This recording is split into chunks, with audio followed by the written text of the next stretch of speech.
पास थी, हरी खुशी देने के लिए तैयार थी, तो उस वक़्त इस इंसान को किसी किस्म की कदर नहीं है और अब छोड़कर जाने वाली है। तो अब जाकर ये पाँव पकड़ता है, हाथ जोड़ता है कि रोशनी प्लीज़ मुझे माफ़ कर दें, मुझे अपनी गलती का एहसास हो चुका है, एक मौका दे दें। तो क्या रोशनी ऐसे मौका देगी?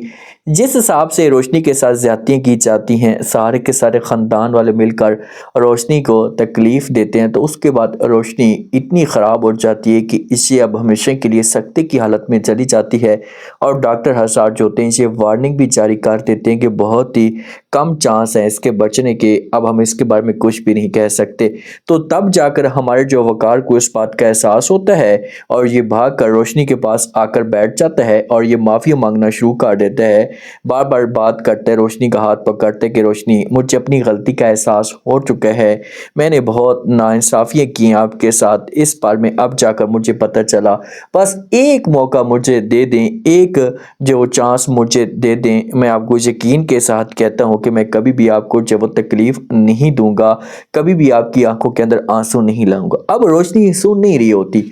यही रोशनी थी, ये बार बार जो वो वकार को समझाने की कोशिश करती थी कि वकार आप ऐसा मत करें, इस ऐसे मामला जो होते हैं ये बहुत ज़्यादा ख़राब हो जाएंगे, आप मेरा यकीन करें। यही वकार था कि इसको हर लिहाज से तकलीफ़ देने की कोशिश करता था। रोशनी की जो फेमिना है ना, वकार की बहन, ये भी समझाने की कोशिश करती थी। एक लड़की और बहुत ज़्यादा खुश होती है कि रोशनी जल्दी से जान छोड़कर जाए, उसके बाद मेरा जो रिश्ता है ये मुकम्मल तौर पर क्लियर हो जाए। तो ये बहुत खुश होती है, ख्वाब देख रही होती है एमा, ये अपने भाई के साथ, अपनी माँ के साथ जो वो बात करती है, इनको कहती है कि भाई जिस हिसाब से देर होती जा रही है ना, तो मुझे ऐसा लग रहा है कि आप ही के जो चांस है ना बचने की, से बहुत ही कम रह चुके हैं, इसे हमेशा के लिए छोड़कर जा भी सकती है। तो जब माँ ये बात सुनेगी ना, ये एमा के ऊपर गुस्सा करेगी, इसे साफ अल्फाज में इनकार कर देगी कि दोबारा ऐसी बकवास नहीं करनी, दोबारा अगर आपने कोई भी ऐसे अल्फाज बोले तो आपके लिए अच्छा नहीं होगा। उम्मीद रखें अच्छे की, और हमें पूरा यकीन है कि वो सेहतयाब होकर बाहर आएगी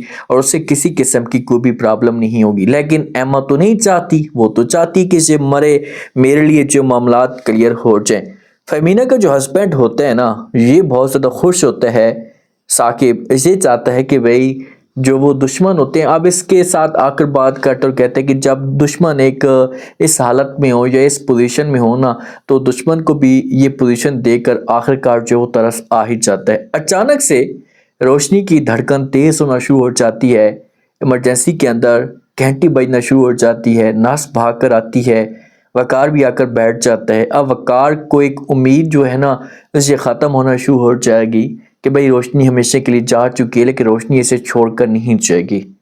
अब की बार अगर रोशनी ठीक होती है और वकार दोबारा से इसके साथ नफरत करता है ना, तो भाई रोशनी को चाहिए कि इसे जो वो बिल्कुल माफ़ ना करे, क्योंकि रोशनी इसके साथ सच्ची मोहब्बत करती थी।